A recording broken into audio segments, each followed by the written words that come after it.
আমি লুকু উঠাইলাম।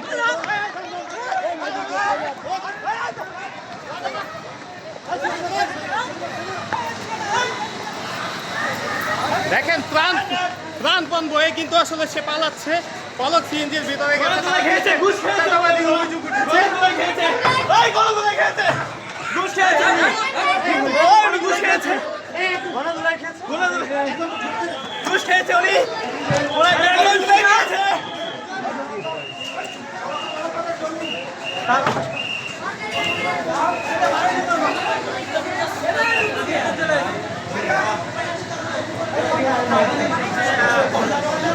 রাখছেন এটা তুলবা যায় তুমি আমি মাই খেলাম ওই যে ইয়ার আমি দেখলাম তো বসে লেগে উঠাইছে যায় এটা আমি চিল খুশি খাই ইয়া হয়ে গেছে ওই যে হেডা বলে চাঁদা নিচ্ছে 5 লাখ